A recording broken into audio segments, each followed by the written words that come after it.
Qu'est-ce qu'une obligation? Présenté par Better Study, le cours de comptabilité en ligne.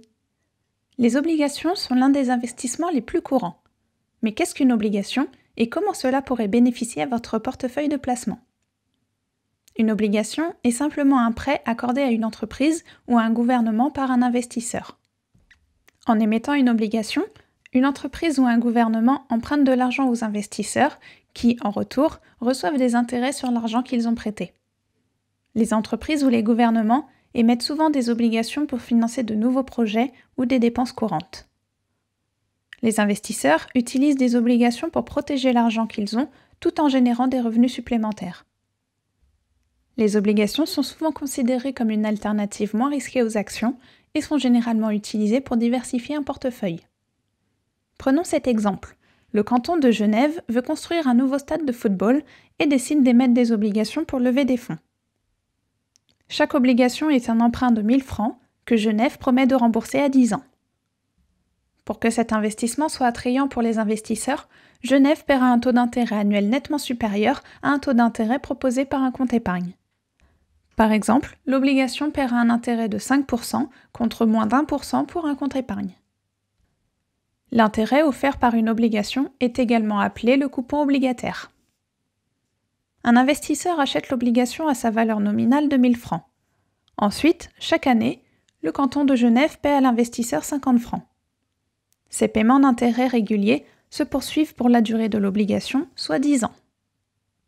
Une fois que la dette arrive à échéance, l'investisseur rachète son emprunt et Genève renvoie son investissement principal de 1000 francs. Cette obligation était une bonne affaire pour les deux, le canton et notre investisseur. Genève a eu l'argent nécessaire pour construire le stade. L'investisseur, quant à lui, a reçu des paiements d'intérêt réguliers et le retour de l'investissement initial. En raison des paiements réguliers d'intérêt et du retour du capital investi que confèrent les obligations, ces derniers sont souvent considérés comme étant une forme d'investissement plus prévisible et plus stable, donc moins risqué. Si l'on compare les paiements réguliers offerts avec un investissement dans une obligation par rapport à ce que procure une action, avec les actions, les rendements sont généralement plus importants et les pertes sont générées par les forces du marché. Les actions sont donc beaucoup moins prévisibles et plus risquées que les obligations. Bien sûr, comme tout investissement, les obligations ne sont pas sans risque. Un risque auquel les investisseurs obligataires font face est la possibilité que l'émetteur ne parvienne pas à rembourser l'investissement de départ. C'est ce qu'on appelle le risque de défaut. En règle générale, les obligations avec un risque de défaut plus élevé comportent également des taux de coupon plus élevés. En effet, plus le risque est élevé et plus le rendement potentiel doit être élevé pour motiver un investisseur à acquérir des titres. Le niveau de risque dépend de la stabilité financière de l'émetteur. Par exemple, la plupart des gouvernements sont considérés comme des émetteurs stables et émettent des obligations avec un taux de coupon relativement faible. C'est le cas par exemple en Suisse avec les émissions obligataires de la Confédération. Les obligations de société représentent généralement un risque de défaut plus élevé car les entreprises peuvent faire faillite. C'est pourquoi les obligations de société offrent souvent un taux de coupon plus élevé. Plusieurs agences de notation de crédit telles que Moody's et Standard & Poor's attribuent des classements à différentes obligations. Cela permet aux investisseurs obligataires de mesurer la solidité financière de l'émetteur d'obligations. Ces agences de notation utilisent souvent différents critères pour mesurer le risque. Il est donc judicieux de comparer les notes ou ratings en anglais lors de l'examen d'une obligation particulière. Gardez aussi à l'esprit que les estimations des agences de notation ne sont pas toujours exactes, alors assurez-vous de bien étudier une obligation et ses risques avant d'investir.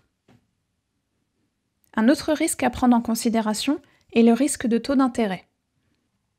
Le risque est que les taux d'intérêt augmentent et que les obligations que vous possédez valent moins si elles sont vendues avant leur date d'échéance. La raison est que si les taux d'intérêt augmentent, davantage d'investisseurs attribueront leur argent à de nouvelles obligations à taux d'intérêt plus élevés. La demande sur les anciennes obligations avec un taux plus faible va baisser et le prix ou le cours de l'obligation aussi. Si vous souhaitez vendre une obligation à taux d'intérêt faible pour profiter des nouveaux taux, vous devrez vendre votre obligation à un cours plus bas pour en faire un achat valable pour un autre investisseur. Alors, quel rôle peuvent jouer les obligations dans un portefeuille diversifié ? Pour de nombreux investisseurs, les obligations sont un moyen de préserver le capital et de générer des revenus. Les investisseurs utilisent souvent une combinaison d'actions et d'obligations pour atteindre les objectifs d'investissement. Parce que les obligations agissent différemment des actions, ils peuvent aider à augmenter ou à protéger les rendements du portefeuille. Gardez à l'esprit que cette vidéo vous a montré une manière simplifiée avec laquelle les investisseurs utilisent les obligations. Comme tous les investissements, les obligations sont complexes et possèdent une variété d'utilisations. Avant d'investir dans des actions ou des obligations, il est important que vous investissiez dans votre propre formation financière. Prenez le contrôle de votre avenir financier aujourd'hui avec une formation de premier plan dans la finance et la comptabilité avec l'Institut Better Study. Cette vidéo vous a présenté les obligations. Merci de nous avoir suivis et à bientôt sur Better Study.